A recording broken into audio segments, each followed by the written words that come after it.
Molti mi conoscono dei presenti. Io oggi mi presento come Don Abbondio, un vaso di coccio fra due vasi di ferro, perché accanto a me ho due massimi esponenti della musica, non solo sarda. Il professor Marchionni, che parla per primo, è il più grande specialista di organo che abbiamo in Sardegna, insegna al conservatorio ed è anche contemporaneamente un finissimo, un pregiato filologo della musica sarda, di cui oggi sicuramente ci darà un saggio esemplare.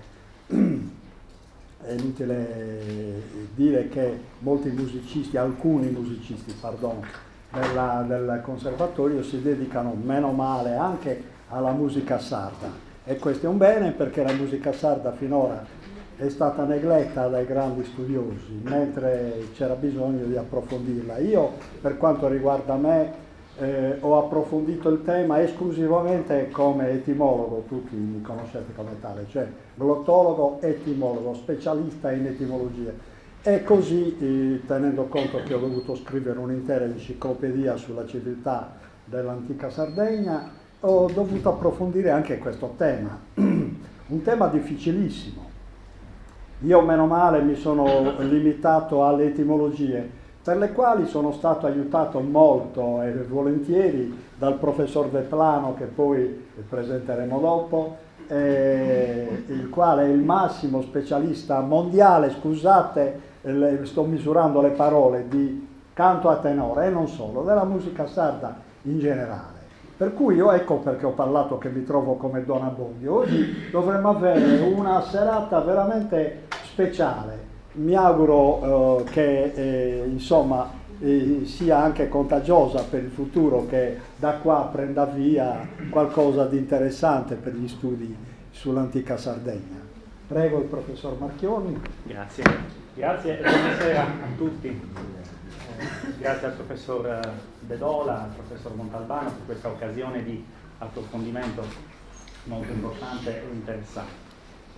Prima di cominciare vorrei dire che questa sera ho un'opportunità alquanto difficile per me, parlare di un'epoca così lontana, un'epoca che rientra nell'immaginario collettivo, per la quale i documenti musicali sono veramente pochi, e quindi per accompagnare questo nostro viaggio nella musica dei nostri avi dovrò chiedere in prestito informazioni a altre discipline, l'archeologia soprattutto, per cominciare. In quanto io, da organista e compositore, sono più abituato a parlare di questioni tangibili della musica, analizzare le partiture e le composizioni musicali scritte.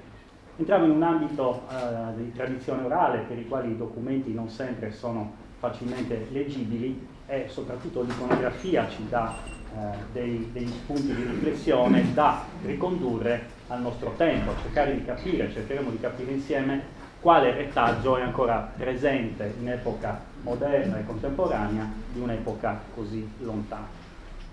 I musicisti nuragici più famosi che sono giunti fino a noi sono sostanzialmente due, e sono due bronzetti: il bronzetto di Genoni e il bronzetto di Ittili.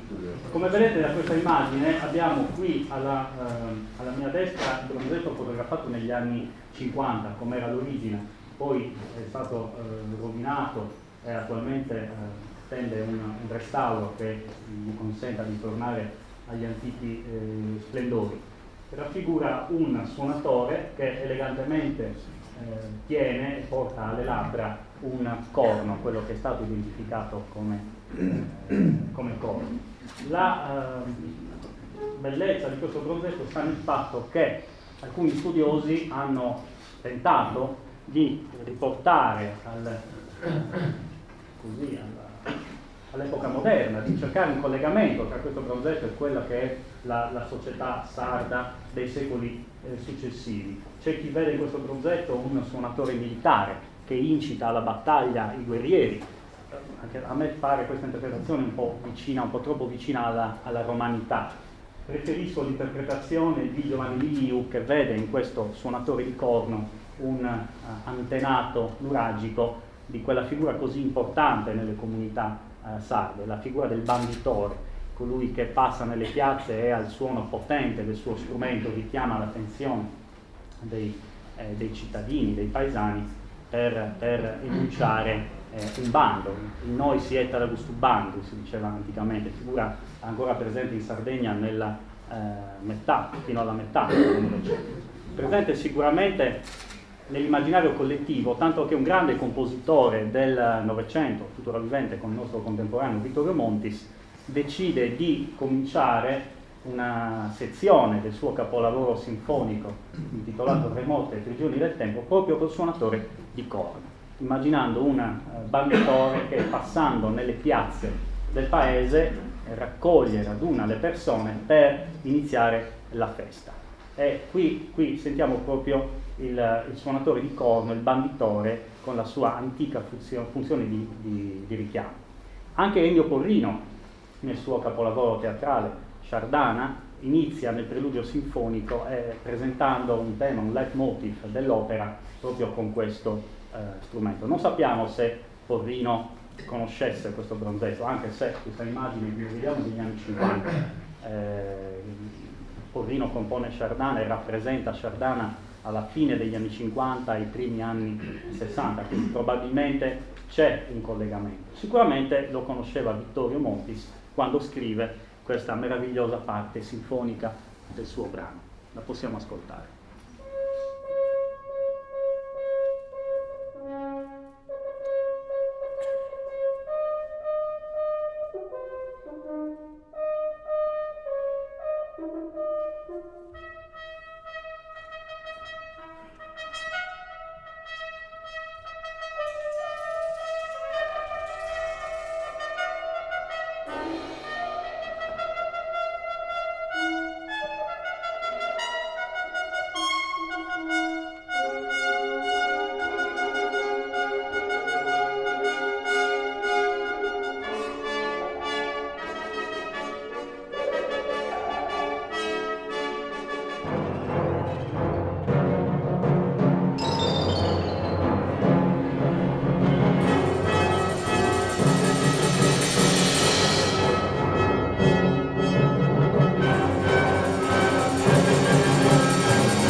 Dopo un inizio così travolgente con il banditore che richiama gli altri musicisti, sentiamo il canto a tenore che richiama al ballo, alla festa. Vittorio utilizza per questa composizione sinfonica su Passu Torrau di Vitti, dal brano De te Columba so innamorato, e affida alle sezioni orchestrali degli ottoni, quindi cori, trombe, tromboni, tutte quelle che sono le voci del canto a tenore.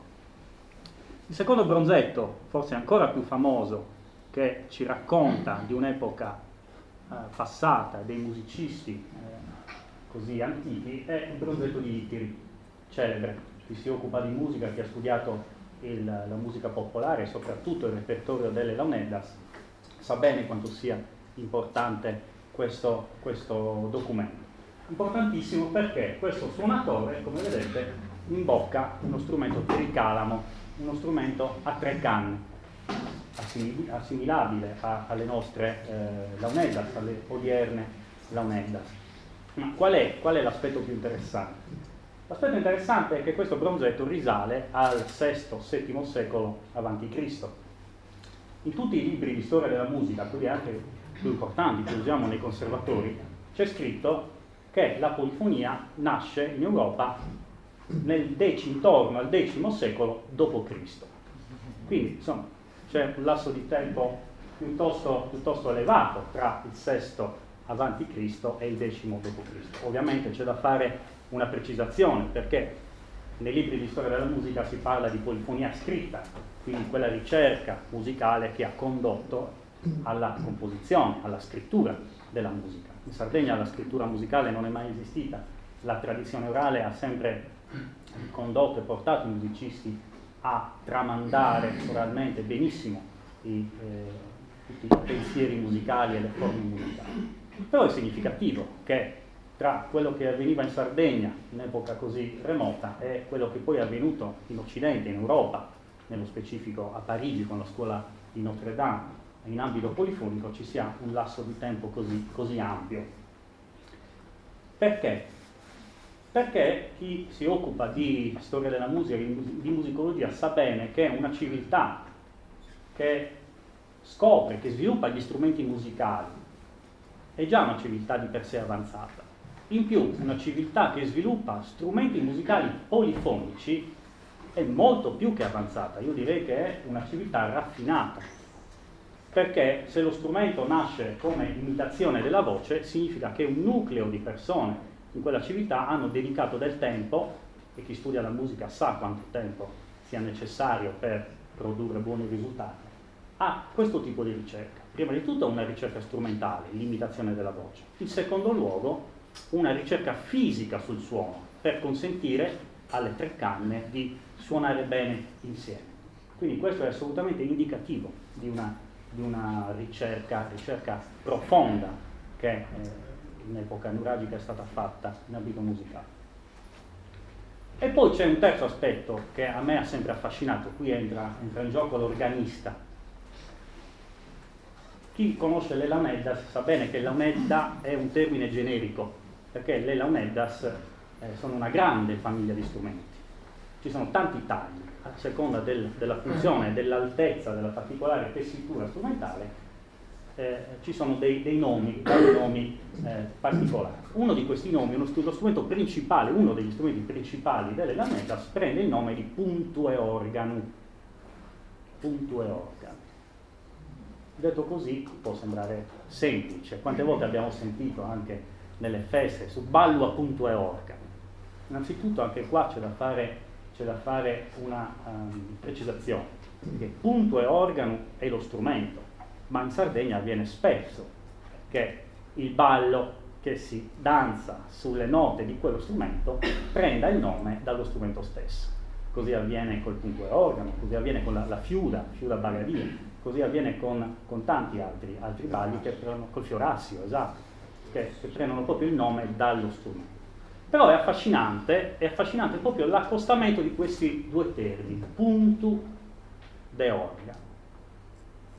In sardo la parola puntu, poi professori esperti di linguistica potranno correggermi se sbaglio, però in sardo la parola puntu in musica soprattutto indica un'altezza precisa che saoghe, la voce solista del tenore, deve prendere per consentire ai 3 cantori del gruppo dei cantanti di cantare comodamente, perché se saoghe canta troppo alta, la mezza voce, poi che è la voce più acuta del tenore, si affatica. Al contrario, se la voce principale prende un tono troppo basso, è il basso a non muoversi liberamente. Quindi su punto su punto da saoghe, chi pesa da saoghe deve essere assolutamente perfetto e preciso. Questo termine è passato anche allo strumento, tanto che con la parola puntu negli strumenti si identificano proprio le particolari accordature e le launeddas danno il nome anche a questo nostro particolare taglio, puntu de organo. Ma il bello è l'accostamento, perché se puntu è una parola tipicamente sarda, della musica sarda, l'organo è lo strumento della Chiesa, è lo strumento di chi ha cercato anche di imporre il proprio potere sulla cultura dei sacri e a livello musicale di musica sacra è stato fatto in maniera a volte anche prepotente. Come mai questo accostamento? È molto affascinante perché evidentemente, come dice Salvatore Dedola nel suo interessante libro, chi ha influenzato chi? È stato il colto a influenzare il popolare o il popolare a influenzare il colto? Evidentemente c'è stata una compenetrazione, una fusione di diversi elementi colti che sono arrivati al popolare, ma anche popolari che sono arrivati al colto. E proprio questo particolare strumento delle launeddas, chiamato punto e organo, è la chiara rappresentazione di questo. In alcune località della Sardegna, soprattutto in quelle più vicine alla costa occidentale soprattutto, l'influenza esterna è stata più sentita, ma con questo non voglio dire che sia stata negativa. È tutto da indagare se è avvenuta una contrapposizione o una giustaposizione, se questa influenza ha portato a sviluppi culturali. E questo è riscontrabile soprattutto nella musica sacra, nel canto concordo, dove l'influenza della Chiesa è stata veramente forte. Quindi il binomio launeddas e organo.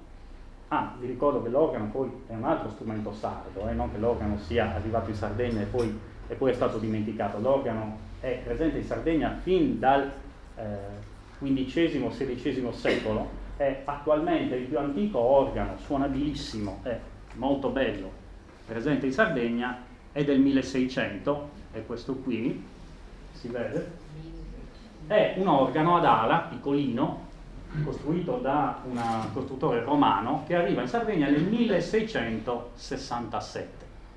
Fa bella mostra di sé nella cattedrale di Ales, chi è interessato può andare a vedere. Non sembra neanche un organo, voi adesso lo vedete con le portelle aperte, ma con le portelle chiuse sembra quasi un mobile, esattamente, quindi bisogna magari chiedere al parroco di aprirlo, magari anche di provarlo per riascoltare l'antico suono dei nostri antenati. Sempre Vittorio Montis, consapevole di quanto detto, decide di comporre nei primi anni del 2000 un brano per organo e launeddas. Se esiste un nome particolare a rappresentare un particolare tipo di launedda, che è il punto e organo, evidentemente in epoca passata un rapporto tra questi due strumenti è esistito. E magari anticamente quel suonatore che abbiamo visto poco fa era proprio un antichissimo antenato di un particolare strumento che oggi chiamiamo launeddas, che altro non era che una primissima sperimentazione di organo musicale. Non dimentichiamo che l'organo è un insieme di canne e anche le launeddas sono delle canne. Qual è la differenza? Che le launeddas sono suonate da una persona, l'organo è suonato indirettamente da una persona perché c'è un mantice che sostituisce i polmoni e fornisce aria allo strumento, però sono sempre comunque due strumenti aerofoni, due strumenti ad aria. Vittorio Montis decide di riprendere questa antica tradizione perduta di accostare due strumenti e di comporre questo brano che io ho avuto l'onore di suonare proprio sul più antico organo della Sardegna, ad Ales, se non ricordo male nel 2010, con un grandissimo collaboratore che è Luigi Lai. Abbiamo eseguito in prima esecuzione assoluta questo brano, di cui vi faccio ascoltare la seconda parte, la parte finale.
avete sentito, il pezzo è piaciuto veramente tanto, soprattutto questo. Come? Ales, la cattedrale di Ales, sì. Sì, il pezzo è piaciuto tanto, questo accostamento sonoro che è inaudito, perché noi non abbiamo mai avuto la possibilità di ascoltare le Lanedas affiancate all'organo. Abbiamo constatato che dà un risultato veramente meraviglioso. Cito quanto scrive Salvatore De Dola. Si fa un gran parlare oggi sulle origini colte della musica, o al contrario sulle origini popolari, quasi che i due capi si possano districare. Impossibile. I due fenomeni hanno sempre vissuto in simbiosi. Io concordo pienamente con quanto scrive De Dola, questa cortina di ferro che ogni tanto si cerca di creare fra musicisti colti e musicisti popolari, quasi come se fossero alieni scesi da pianeti diversi. Spesso il musicista colto è una persona del popolo e la persona del popolo è colto quanto il musicista che ha studiato in conservatorio. Quindi e questa appunto una espressione. Io non vorrei dilungarmi troppo, vorrei parlare adesso di un'altra questione che mi sta a cuore, ovvero di questo modo di dire, modo di pensare tipicamente sardo, che i sardi sono stanziali e pigri nel muoversi, nello spostarsi. Sappiamo che il popolo e i guerrieri sciardana invece solcavano i mari e andavano alla conquista di nuove terre, e i musicisti dei secoli passati, con altrettanta volontà e forza, hanno conquistato l'Europa, i musicisti sardi. C'è un caso che stiamo riscoprendo in questi ultimi anni di un eccellente violinista e compositore cagliaritano, il suo nome è Giuseppe Agus, che nasce a Cagliari negli anni 20 del 1700, compie i primi studi musicali in Sardegna, poi si sposta a Napoli dove si perfeziona al Conservatorio di Napoli e da lì parte per Londra. Questo nostro conterraneo a Londra ottiene importantissimi riconoscimenti, suona con i più grandi compositori dell'epoca, Georg Friedrich Händel, Johann Christian Bach, che operano in quegli anni a Londra, e compone una serie di sonate per violino e musica da camera. L'importanza di questo compositore consiste in quello che io definisco una visione moderna del musicista sardo, che proprio parte con lui e poi si svilupperà con altri musicisti che hanno studiato e sono nati in Sardegna e hanno operato all'estero, Lau Silesu, e Giuseppe Anetta, grandissimo suonatore di mandolino, Ennio Porrino, ugualmente tanto dedito allo studio della musica sarda, ovvero musicisti che hanno sviluppato un linguaggio musicale loro coevo, alla moda anche se vogliamo per il loro tempo, sempre con lo sguardo rivolto al passato. C'è una bellissima immagine di Lau Silesu, questa fotografia, anche lui musicista assolutamente inserito nel suo tempo, ma come in questa fotografia con lo sguardo all'indietro, rivolto alle origini. Silesu è stato compositore capace di scrivere musica alla moda, chanson, brani addirittura per colonne sonore del suo tempo, e di comporre opere come l'Ampsicora e Astore su soggetti tipicamente sardi, l'Ampsicora sulla grande eroe sardo e l'Astore su una novella di Grazia Deledda. Quindi musicisti sardi che hanno sempre mantenuto un collegamento stretto con le radici. Vorrei farvi sentire un piccolo frammento di questa sonata, questa bellissima sonata per violino e clavicembalo del nostro compositore cagliaritano Giuseppe Agus. Un concerto ottenuto al Palazzo Siotto, Attilio Mozzo al violino barocco. Thank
sentiamo, come potete sentire, è musica assolutamente barocca.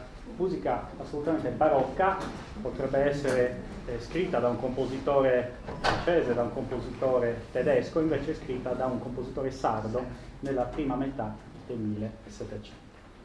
Quindi i musicisti sardi sono grandi viaggiatori, lo è stato Adus, lo è stato Silesu, lo è stato Anedda con il suo meraviglioso mandolino. Addirittura Giuseppe Anedda veniva definito nella sua epoca come il Paganini del mandolino, cioè un paragone assolutamente straordinario per un solista, per uno strumentista.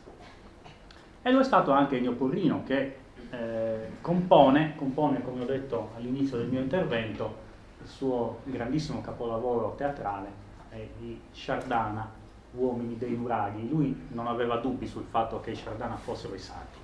Adesso c'è qualche diatriba, ogni tanto sento fra gli studiosi. Porrino intitola l'opera Sciardana e gli uomini dei nuraghi, perché lui non ha assolutamente dubbi, non lo fa certamente da uomo di scienza, ma lo fa da artista, e questa cosa ci piace moltissimo. Vorrei farvi ascoltare, per chiudere, l'inizio dell'opera, il preludio iniziale, dove con intelligenza straordinaria scrive un bellissimo solo di oboe, così proprio a rappresentare nella memoria, nell'immaginario degli ascoltatori l'antico suono delle launetas, quasi come se avesse presente il bronzetto di Itiri che ho mostrato poco fa.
Grazie per l'attenzione.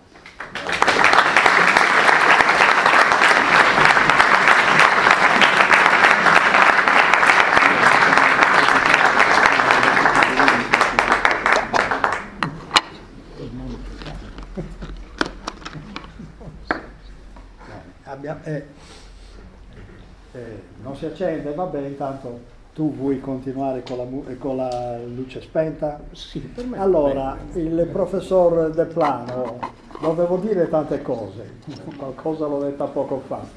e non ha bisogno di presentazione. Insisto a dire che a mio avviso, e non solo a mio avviso, è considerato il massimo esperto che abbiamo al mondo sulla musica sarda e con specializzazione specifica sul canto a tenore, che è di estrema importanza.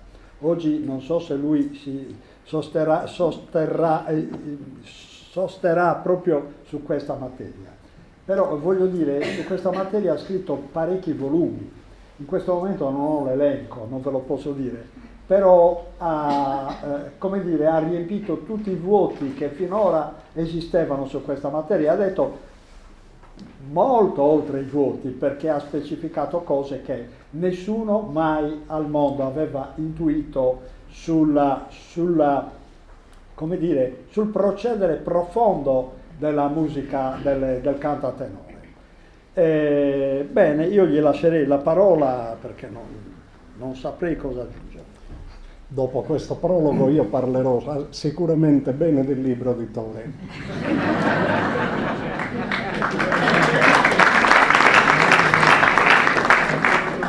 Lo farò con estremo piacere, non solo per il rapporto che mi lega a Tore De Dola, ma soprattutto perché ritrovo tantissimo del cammino che abbiamo percorso assieme in questi ultimi anni. Per fortuna perché devo dire fare un certo tipo di ricerca in Sardegna è pericoloso. Lo è stato per tantissimo tempo.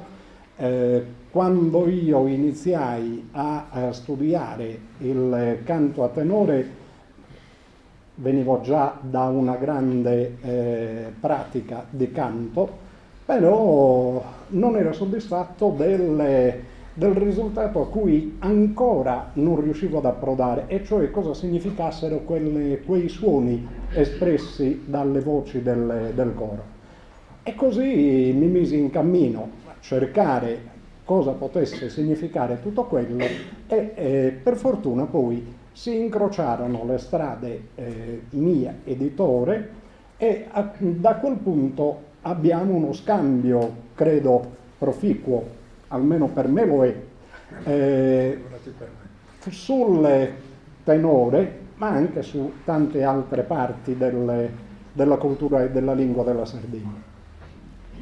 Partirò per parlare del libro di Tore e per parlare delle ricerche che si conducono insieme, parlerò di quello che fu la mia formazione musicale.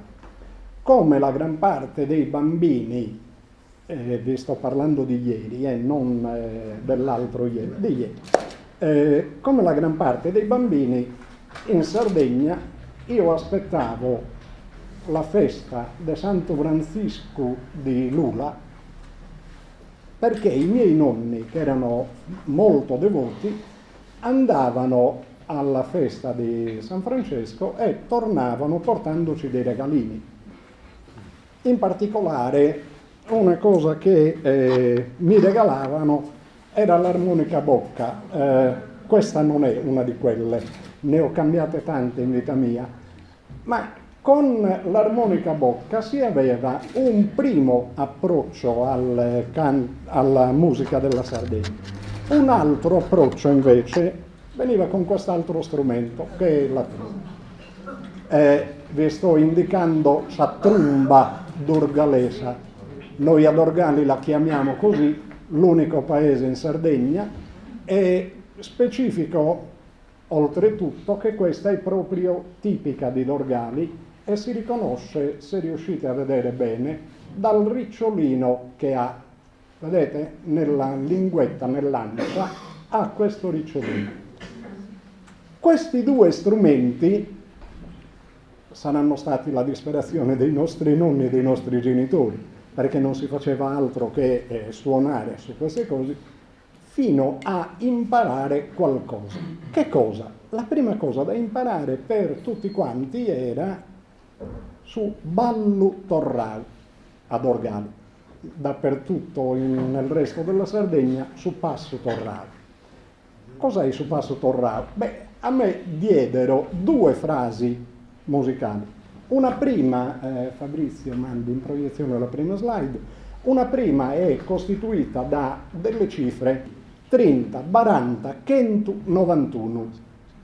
4 cifre, così.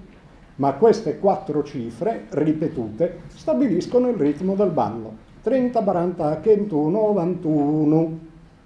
Chiunque volesse imparare a suonare uno strumento, che fosse uno zufolo, che fosse un piffero, che fosse sastriedda, qualunque di questi, dovevamo passare attraverso quella frase musicale. L'altra frase musicale che componeva su Passo Torrao era invece una frase quasi licenziosa: marido cherete non le dana, cioè cerca marito ma nessuno la prende. Queste due frasi c'era un problema, e cioè come si dovevano poi mischiare, come si doveva cioè riuscire ad arrivare a comporre il ballo.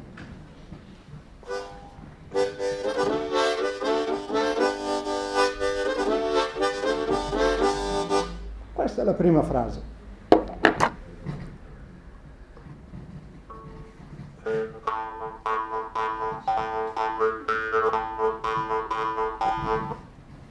La seconda frase invece era questa.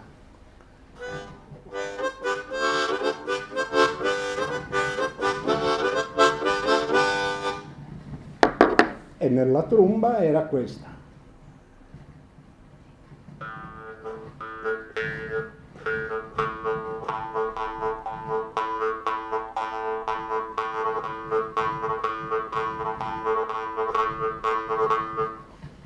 E io domandavo: come faccio a creare il ballo a partire da queste due frasi? Vedete la tentazione, la musica degli strumenti è semplicissima legata a queste frasi musicali. Basta rispettare l'accentuazione sillabica. Sembra uno scherzo, un gioco da ragazzi. Dopodiché, voglio dire, bisognerà diventare musicisti, però la gran parte dei sardi su questo piano direi che ce la fa, senza neanche saper leggere la musica. È abbastanza semplice. Il problema però era quello che veniva dopo. E cioè io domandavo: ma e commente si ha che da fare su ballo? E la risposta era: cussuti lunara samutta. E cosa era questa mutta? Io aspetto ancora di saperlo. Samutta è una delle figure mitiche della Sardegna, perché noi, da grandi spreconi, noi in Sardegna, molte cose le abbiamo messe da parte, le abbiamo ignorate, non le calcoliamo assolutamente. Samutta è, direi, alla base di molti aspetti della cultura della Sardegna. Facciamo un esempio gastronomico, così mi capite immediatamente.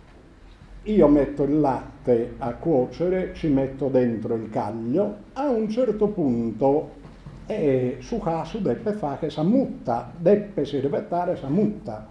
Cosa significa? Significa che c'è un momento in cui quel latte quagliato, una volta che si toglie safilisa, che è quella specie di frusta che si usa proprio per aiutare, per agevolare il rapprendersi del formaggio, metto da parte safilisa e a quel punto devo mettere dentro le mani e iniziare a lavorare la pasta. Quella è samutta. Cosa significa? È qualcosa legato al formaggio forse? Assolutamente no. È la sapienza, la saggezza. Cioè a dire, tu devi sapere qual è il momento in cui immergere le mani nel calderone di latte caldo e iniziare a lavorare. Non è da tutti, non c'è una scuola, oggi tutto passa attraverso la scuola, allora non c'era una scuola. Dovevi osservare, guardare l'esempio de Sormannos e quindi a partire da quello dovevi riuscire a rifare tu autonomamente il formaggio. Guardate, samutta è una cosa indispensabile ancora oggi, perché se voi andate a confezionare, siamo sempre ancora nelle nel lato gastronomico. Se voi andate a confezionare per esempio saseada o cevada, chiamatela come volete, il formaggio che c'è dentro è un formaggio acido, cioè un formaggio che è stato confezionato non messo in salamoia, quindi non salato, diventa acidulo. Quel formaggio a un certo punto viene lavorato e deve filare. Perché? Perché all'interno della seada il formaggio deve filare.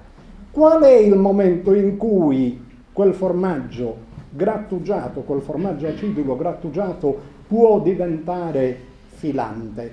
Solamente quando si sa furriare, e questo è un altro dei termini importanti della musica, ma di tante altre cose della Sardegna.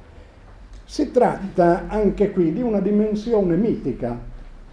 Nel canto, come nel bal, come nel pane carasau, per esempio, esisteva questa tappa che è chiamata pesunzu. Nel canto e nella poesia questa tappa è chiamata invece pesada. All'interno di questo si tratta di zirare, cioè di girare, né più né meno, di girare cioè le frasi musicali che vedevamo prima, fino a formare quell'intreccio di note che costituisce il ballo. Così all'interno della poesia, all'interno del canto, all'interno di tutte le dimensioni della cultura della Sardegna, occorre indovinare il momento in cui occorre girare le cose. Apro una parentesi. Nel canto a tenore, quella parte, se andate a osservare la discografia, non esiste quasi più. Cioè, da decenni ormai la gran parte dei cantori ha dimenticato quella parte, che era una parte essenziale, era proprio samutta, cioè la saggezza, la sapienza, l'esperienza provata nel canto. Quello oggi viene a mancare.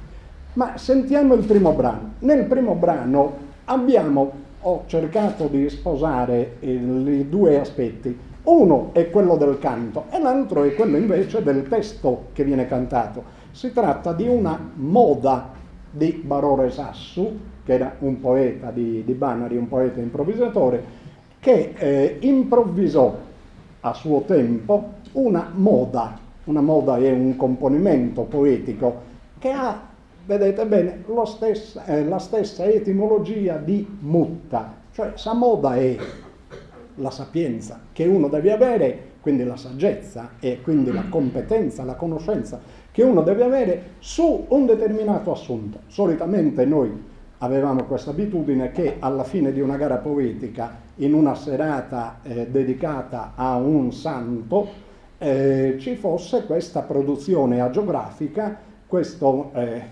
poema con tanti versi retrogradati, quindi un poema molto molto lungo, e all'interno di questo si avevano la isterrida, che esiste in tutta la poesia della Sardegna, e poi però esistevano i fiori.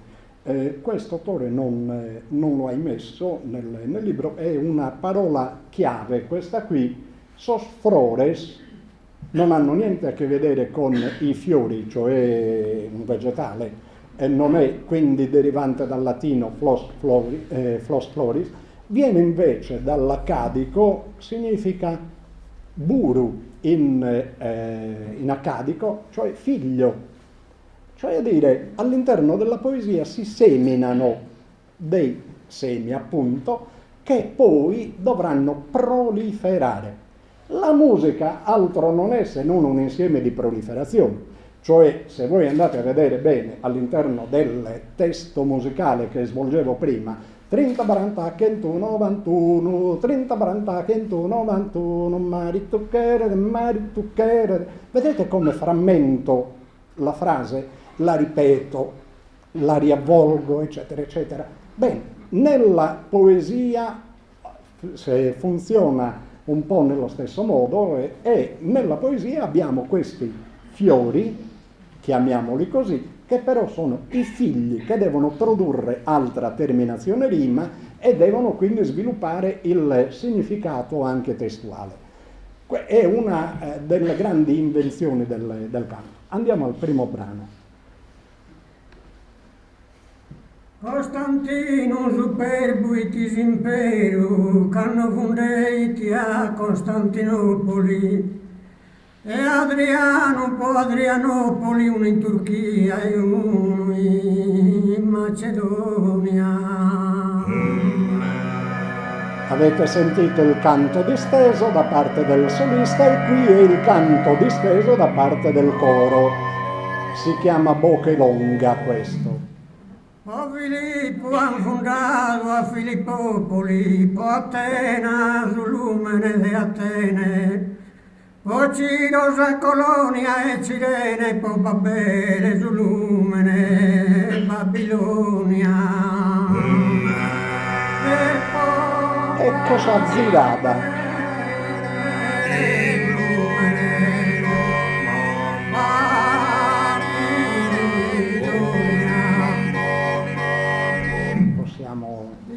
Ecco, questa è Sa Bochelonga Zirada e questo è l'inizio quindi dello sviluppo. Vogliamo trovare un'altra forma di mutta? Beh, basta andare per esempio per fare la panificazione, qualunque panificazione, c'è un momento in molti paesi della Sardegna, ancora oggi si dice tocca da irvettare a Samutta. E Samutta è praticamente il momento in cui il lievito ha ormai espresso la sua azione e quindi quella farina nell'impasto ha svolto il suo mestiere, quello della lievitazione, senza la quale è inutile provare a cuocere il pane, non gonfierà.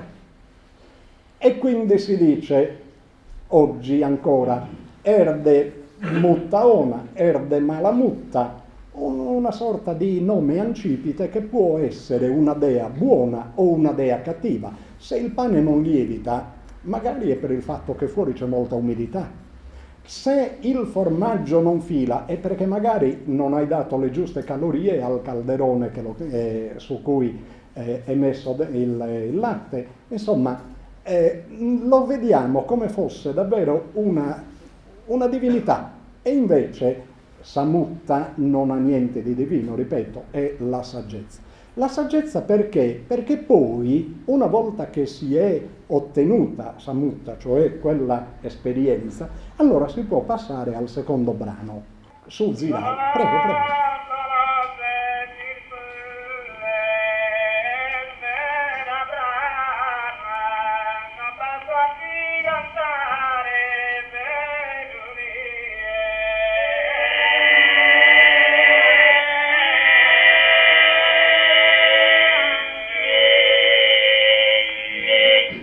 Ed ecco come invece viene elaborato adesso con l'accentazione sulle sillabe.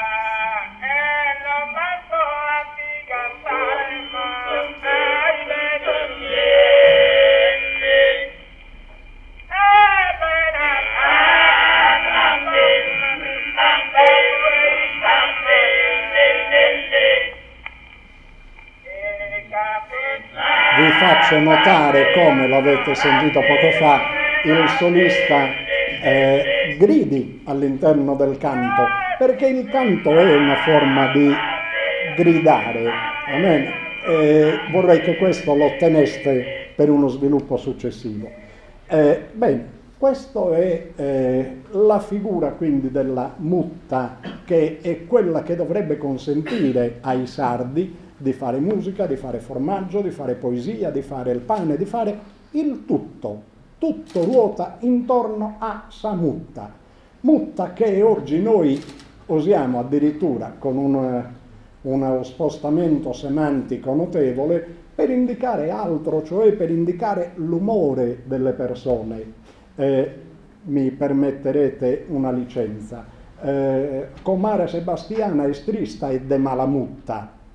Cosa vuol dire per voi? Che è triste ed è di brutto umore, di pessimo umore. Poi te ne donzi brutta, ma li manca sa banana. ecco la licenziosità dello strofetta.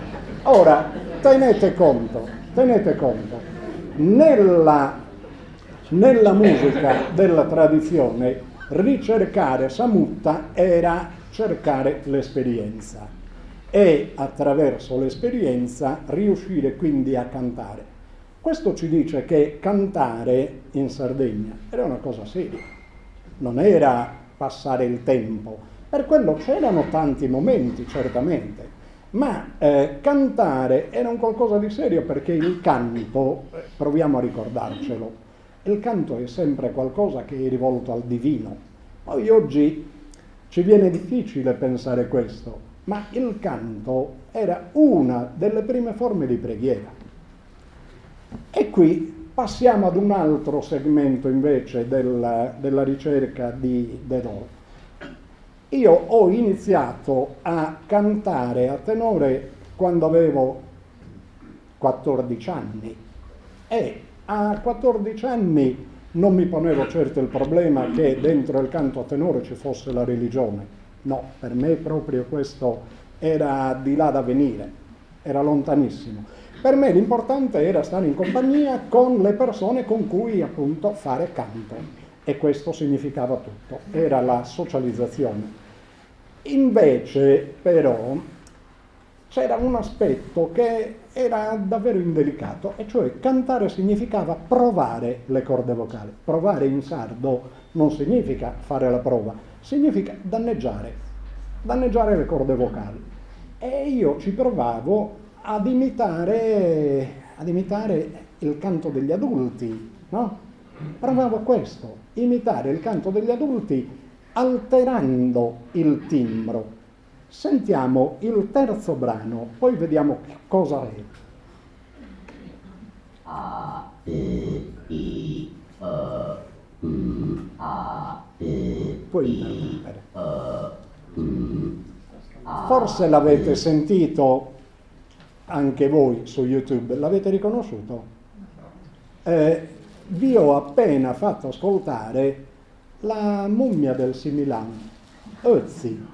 Sì, non è roba mia, non sono io che gorgheggio, è la mummia del Similan, cioè Ötzi, al quale è stata ridata voce perché è possibile far vibrare le corde vocali e avere quindi il sistema vocalico A, E, I, O, U.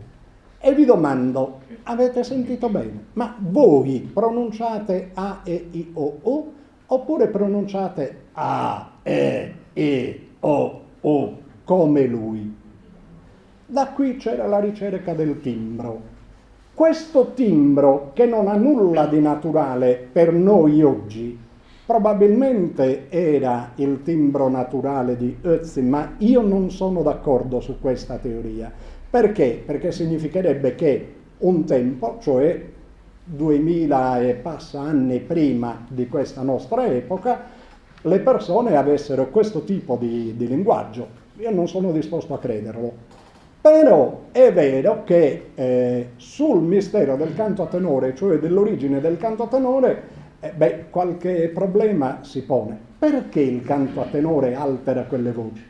E da qui ci sono le ipotesi sulla nascita del canto a tenore. Per me non c'è mistero. Oggi come oggi non ho altra possibile spiegazione se non il fatto che il canto a tenore nasca dalla imitazione dei suoni della natura. Con Tore in questo non concordiamo appieno su questa teoria, ma per me nella parola armas, che ancora vive nei paesi del Montacuto, quindi Buddusovala dei Sardi, Patada, c'è in quei paesi questa denominazione per le tre voci del coro, basso, contra e mezza voce. Arma, però, ci dice Giovanni Semerano, che insomma è il maestro a cui tutti facciamo riferimento negli studi di glottologia e di etimologia, lui ci dice che arma significa capra montana, sarebbe praticamente il nostro muflone. Il muflone maschio emette un caratteristico timbro, la muvra, cioè la mufla, emette un altro tipo di verso, e poi il cucciolo di muflone emette un altro tipo ancora di verso. Questo sarebbe alla base, secondo me, del canto a tenore. Andiamo avanti. Il canto a tenore, a questo punto, se abbiamo identificato che comunque è un canto gutturale da parte di basso contra e mezza voce, per adesso non siamo giunti a nulla, e cioè cosa significano quei suoni. Uno dei primi paesi che mi aveva colpito enormemente, perché ce l'aveva nelle orecchie, perché cantavo con loro, perché ho cantato tante volte e mi domandavo: ma cosa sto cantando? Era questo. Passiamo al quarto brano. Per il quarto brano abbiamo anche poi una slide. Fin su il vino infante, appena nato, a mezzanotte ha soffrito il Natale.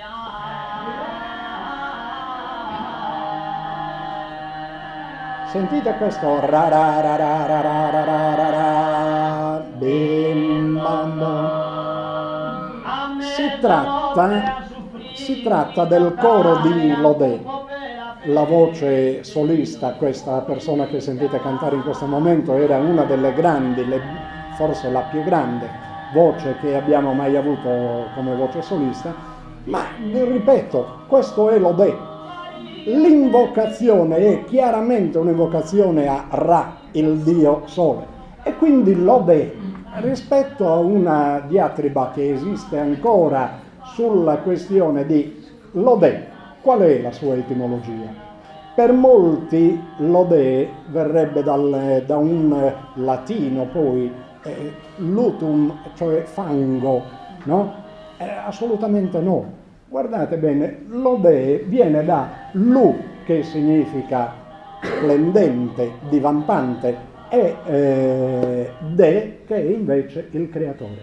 Quindi il canto di Lodè non è altro che un canto al Dio creatore, e ce lo abbiamo testimoniato proprio dal nome Ra, che sta dentro in maniera ridondante al massimo grado nella voce longa.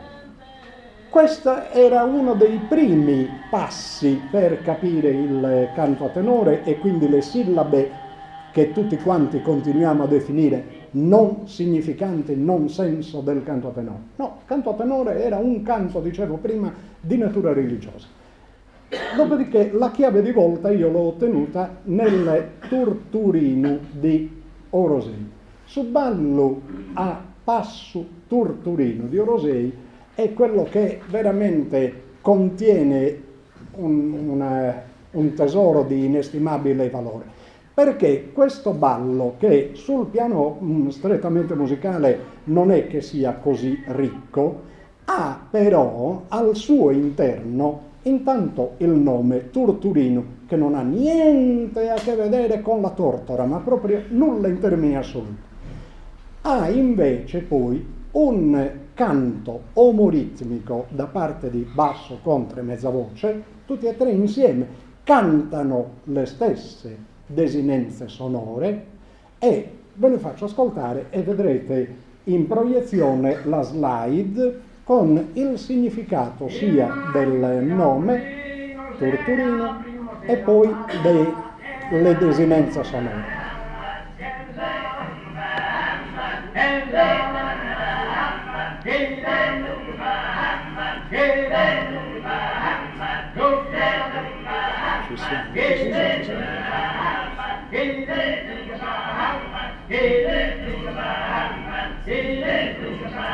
Vi invito soprattutto a sentire da parte di basso, contra e mezza voce un colpo di glottide, questo Bahamba.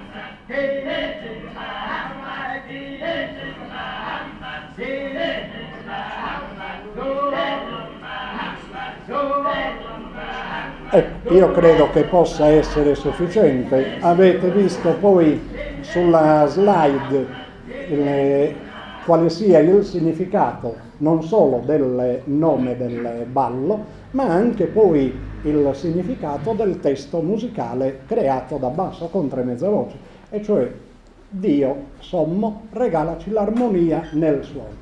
Io ho questa interpretazione, con Tore differisce di un minimo l'interpretazione di questo, ma su una cosa io sono più che sicuro, che qui abbiamo sentito bene il colpo di glottide, quello che solitamente i linguisti ci hanno sempre detto appartiene ai 9 più 1, si è aggiunto poi l'Odine come altro paese del colpo di glottide, cioè quella fascia di comuni che vanno da Uliena, Orgosolo, Mamoiada verso la Barbagia, no? E io dicevo, no, veramente il colpo di glottide in Sardegna è diffusissimo. Nel canto a tenore di Orosei abbiamo avuto il canto a tenore e lo hanno mantenuto da chissà quanto tempo.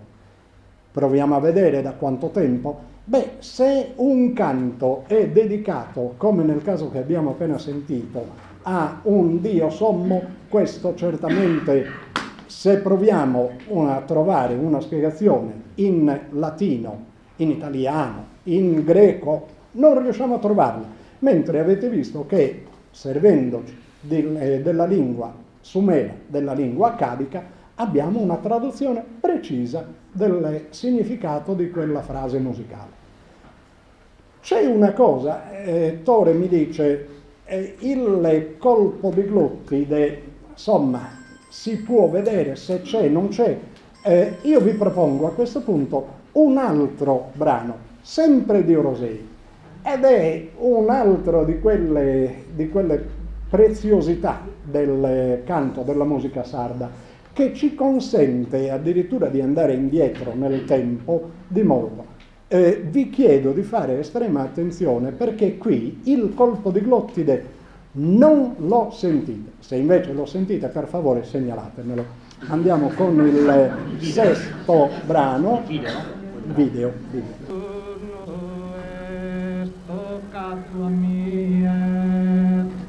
A salutare a mano e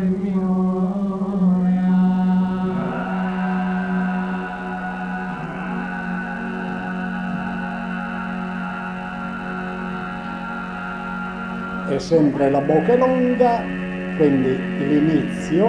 Adesso sentirete, fra qualche battuta, sentirete come invece il coro basso contro mezza voce si esprima con dei suoni che sembrerebbero non significanti anche quelli.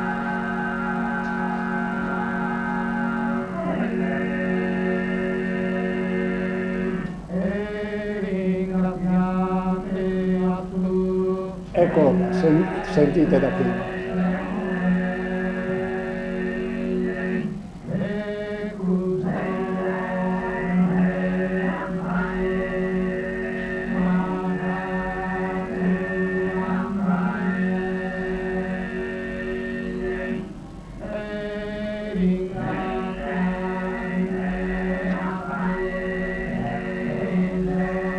Puoi far vedere la quarta seconda.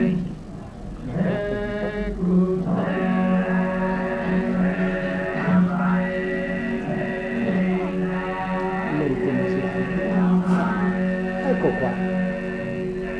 Vedete bene che i suoni che vengono emessi parlano di Dio. L è il Dio che noi abbiamo avuto in Sardegna per millenni certamente, e poi oltre a L abbiamo invece Amba, e questo Am è il Dio Toro, il Dio Toro.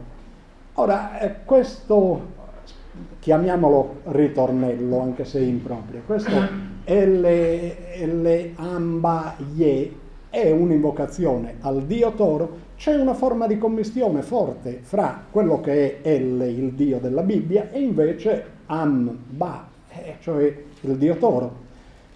Questa commistione non mi ha ancora permesso di acclarare quando è nata, ma nel canto roseino questo è scolpito non solo nella voce seria, ma in tutte le altre forme di canto. Cioè, se voi ascoltate, per dire, la voce notte antica, abbiamo prima un modo di cantare in cui chiaramente c'è un'invocazione al dio Luna di origine sumera, c'è poi El, quindi il dio sommo della Bibbia.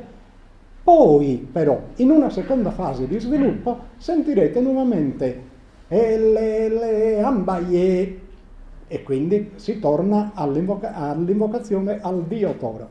Non solo, lo ritroviamo anche nei mutos, lo ritroviamo anche in Sollellere, lo ritroviamo in Suballu Brincu.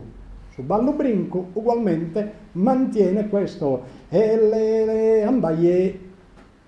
Questo è il canto a tenore che possiamo datare a questo punto almeno del secondo millennio prima della nostra epoca. Come dire che nella religione, nel canto a tenore, siccome in baronia, ancora, Aurosei in particolare, troviamo questo termine, sarvoches corsattas, ebbene, significa in accadico voci rifinite nella forgia, cioè a dire come fosse metallo.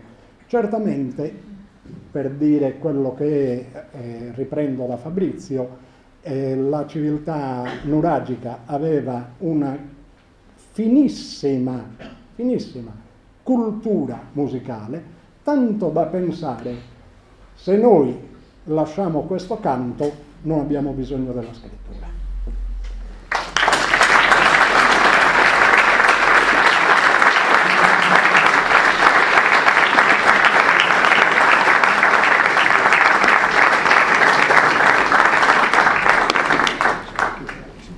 Dice, ho preso più tempo, magari se lo fosse preso tutto, perché almeno io quando ascolto Andrea De Plano mi sembra di rievocare un po' l'infinito del Leopardi e naufragarmi dolce in questo mare, perché non finirei mai di ascoltarlo, è incredibile tutto, è non solo una miniera di notizie, ma il modo come le porge, scusa, non è un modo di un endorsement. No, è il ringraziamento perché ti ho trattato bene.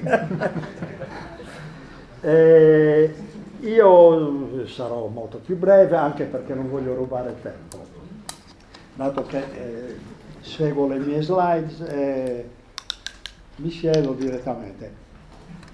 Andrea De Plano non vi ha detto poco fa, ma proprio perché aveva mille cose da dire, perché lo sa ovviamente, questa mutta e questa moda, cioè ha il referente babilonese Mudu, che significa saggio, la saggezza appunto, di cui lui parlava, perché la lingua sarda è tutta la lingua più antica, la lingua sarda è antica per definizione, e nella sua immensa antichità ha i referenti ultimi proprio nel sumero e nell'accadico, col quale si annovera anche il babilonese, l'assiro, eccetera, in più le altre lingue, ebraico, aramaico, eccetera.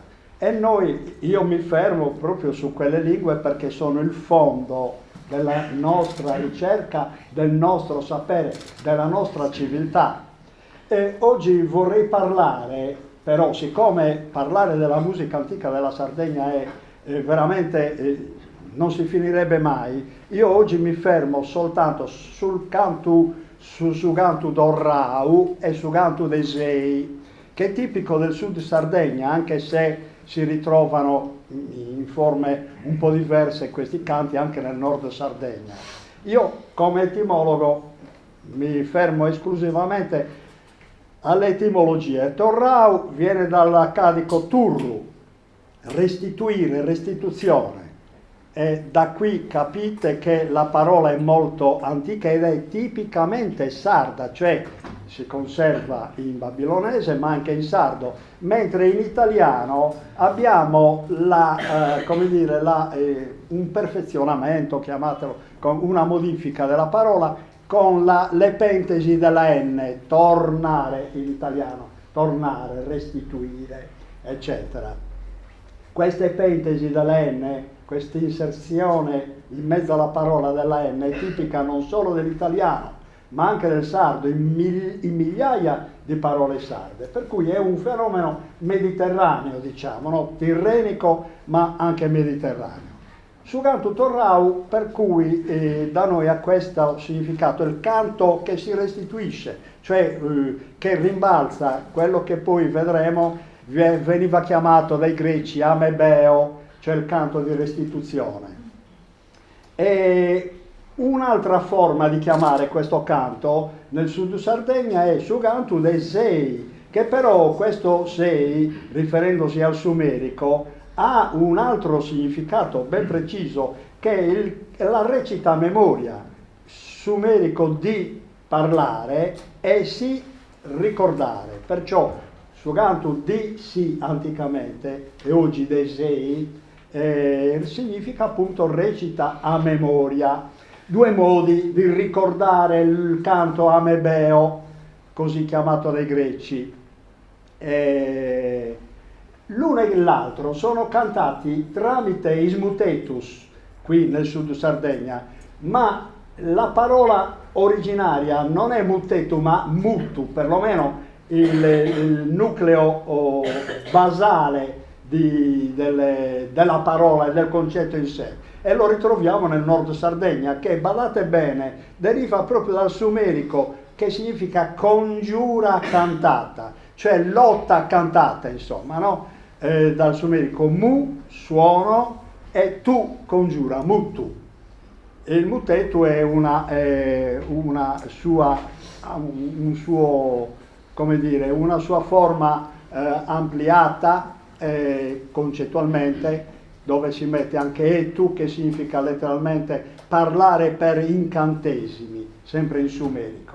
Per cui questo parlare per incantesimi riferito al mutetu è di enorme importanza, perché fa riferimento ovviamente alla cantata in sé, cioè il canto originariamente era anch'esso una forma di incantesimo riferito in questo caso al divino, perché giusto quanto diceva il professor De Plano, tutti i canti dell'alta antichità erano riferiti alla divinità. Però sembrerebbe paradossale, però non solo, ci arriveremo fra poco. Scera. Questa parola scera l'ho scoperta io appunto nei miei studi, cioè viene confusa con una pronunzia sceda nel sud Sardegna, significa risposta, invece no, deriva proprio dal babilonese sheru, che però in babilonese significa canzone. Però guardate cosa succede in sumerico, cioè io molte volte ho parlato della commistione tra sumerico e accadico, qui non voglio parlarne, poi ho tutto spiegato nei miei libri, c'è la base originaria il sumerico. In sumerico questa parola ce lo ritroviamo nella agglutinazione di she, richiamare, invitare, più ra, to beat, insomma, detto in italiano sfidare, prendere a pugni, rompere, frantumare, uccidere persino. Per cui Scera nell'alta antichità, 5.000 anni fa, ai tempi dell'uomo come l'uomo delle nevi, come l'hai chiamato, Similauno, perché Ötzi era un uomo di 5.000 anni fa. Quando si parlava nel Mediterraneo la lingua sumerica, quando si parlava quella lingua, Scera in sumerico significava sfida, invito a dilaniarsi, letteralmente. Guardate bene questi concetti di violenza, perché nell'origine c'era proprio questo concetto nell'alta antichità, che evidentemente proveniva anche dal fatto che nell'alta antichità si era divisi tribalmente, per cui la violenza fra tribù era sempre di moda, però ecco, il concetto dell'ostilità era insito anche nella musica, però ci ritorneremo dopo su questo. noi dobbiamo vedere ampiamente tutto questo fenomeno nella sua nella sua grande vastità mediterranea, ma non solo, perché ci ritroviamo gli stessi fenomeni anche nella cultura dell'antica India. Cioè noi, per intenderci, abbiamo il Psalterion, detto alla greca, cioè la raccolta dei salmi biblici, che sono 150, composti tra salmi e inni.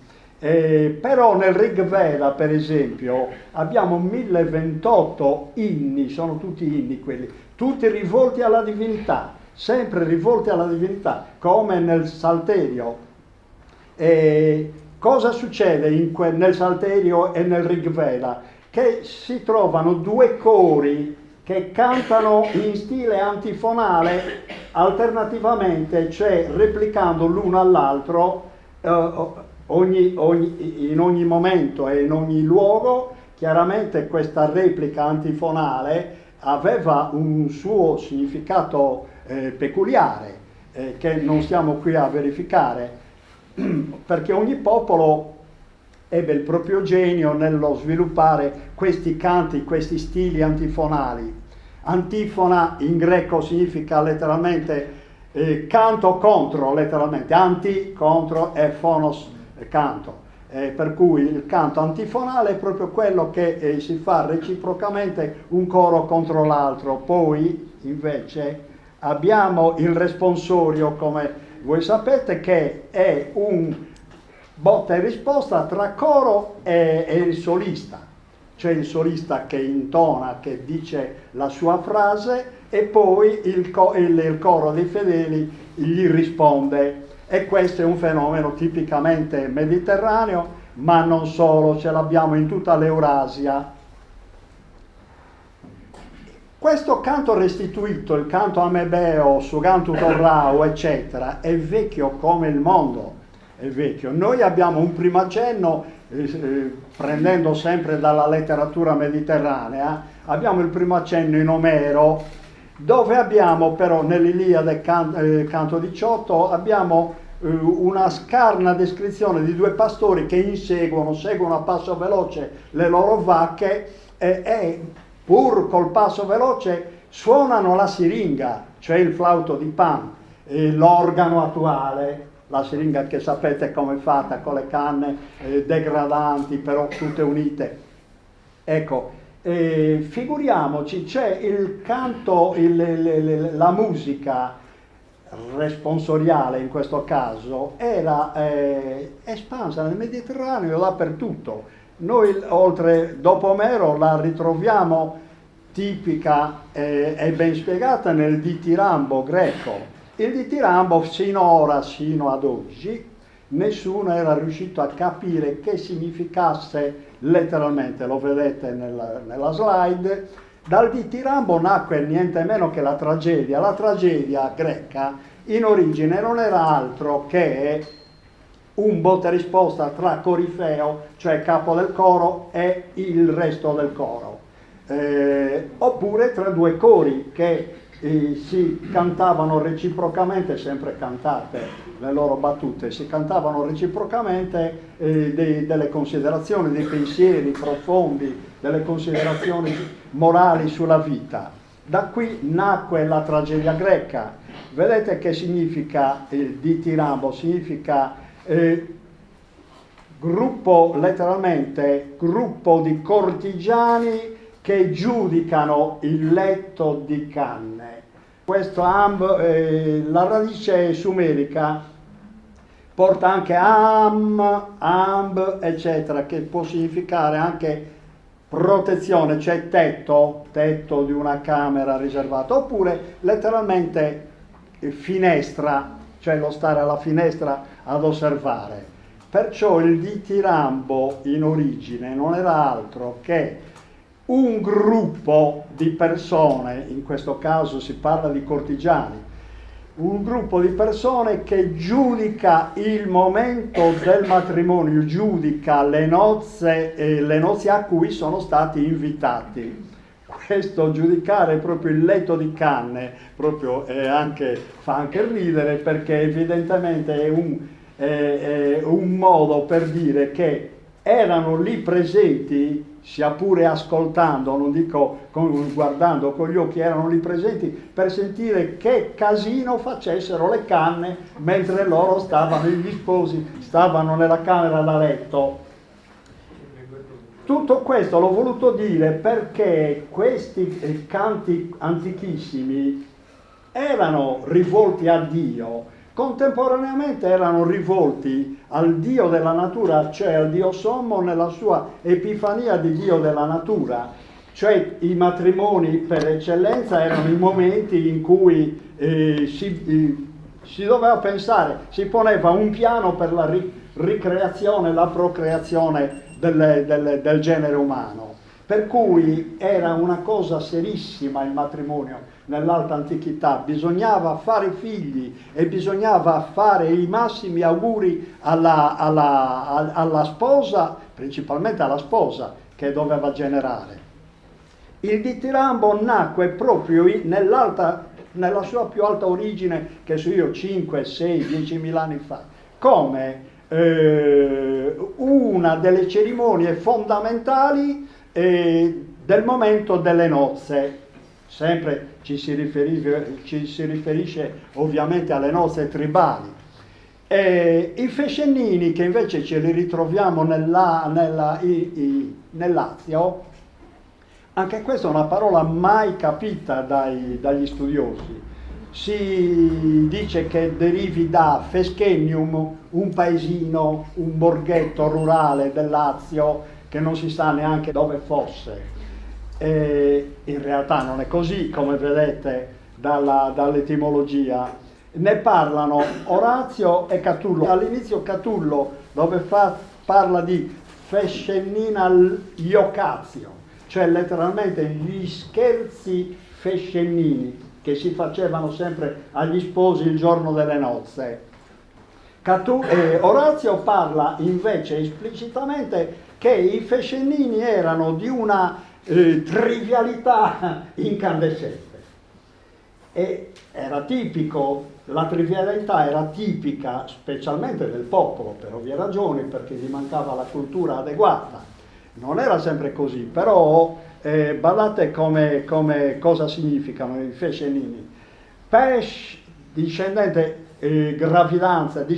gravidanza, en, signora, riferita alla dea Luna, che era la signora dei parti, la signora della generazione, e in lady, Madonna, letteralmente, detto in italiano, per cui erano canti elevati alla dea Luna affinché favorissero la procreazione, perciò mandassero a buon fine le nozze a cui il gruppo che cantava era invitato.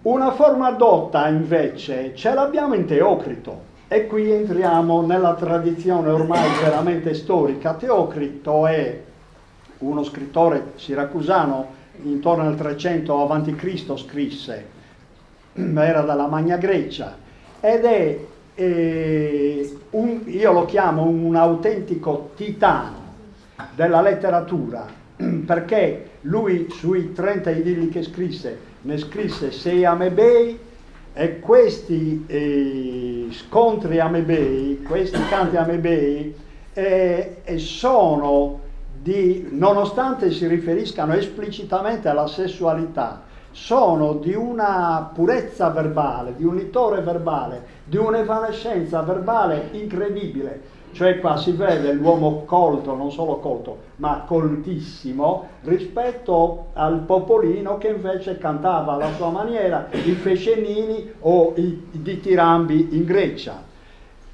In Teocrito lo schema dei canti amebei è questa: si cantano 2 strofe, una a testa, e l'argomentazione per ognuna delle 2 strofe è dettata dallo sfidante. C'è uno che sfida e l'altro che risponde con la seconda strofa.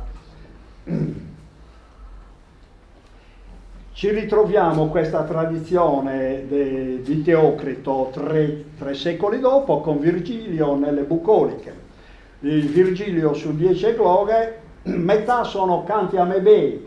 Anche lui, sappiamo chi era Virgilio, era un sommo, il più grande poeta dell'antichità romana, il quale si espresse grossomodo con lo stesso linguaggio che aveva usato Teocrito, cioè rarefatto, un linguaggio dedicato, rivolto alle corti, un linguaggio aulico, però di una somma bellezza, perché non erano dei linguaggi proprio molto misurati, molto rarefatti in termini tecnici.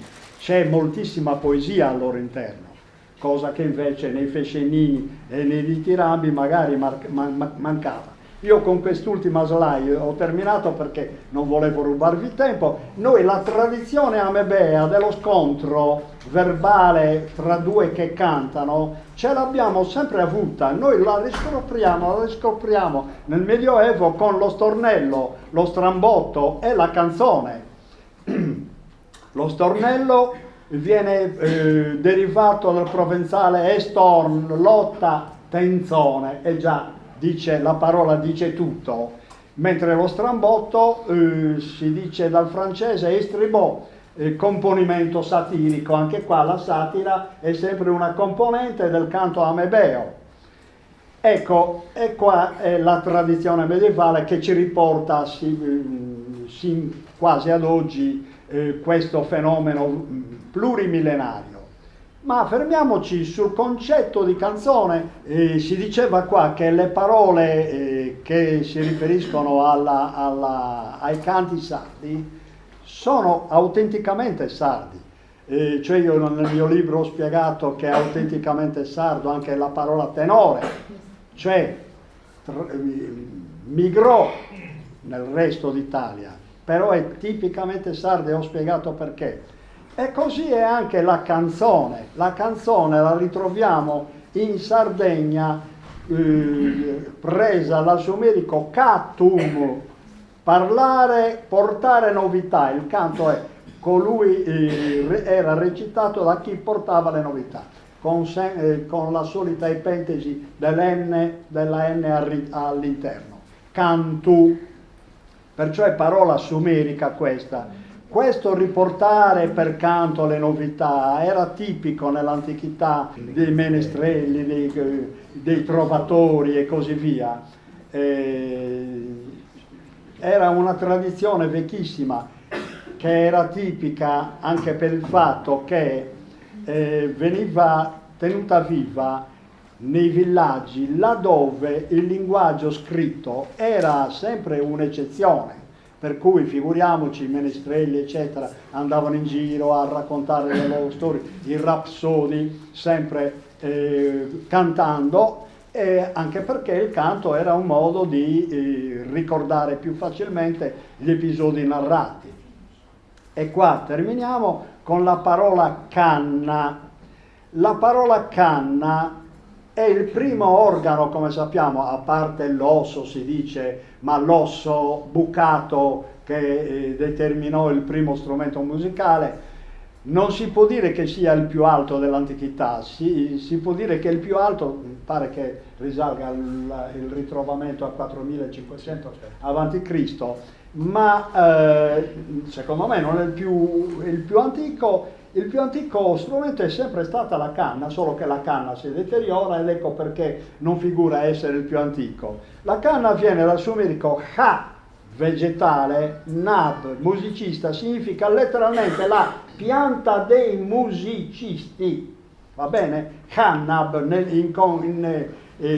agglutinandosi le due parole in sumerico fanno Hannab, poi sappiamo che certe finali sparivano. È la pianta dei musicisti per eccellenza.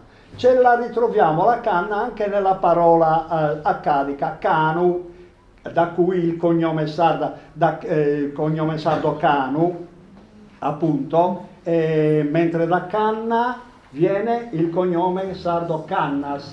Sono due cognomi similari, convergenti, però hanno radici diverse. Ecco, io avrei terminato, spero che siamo rimasti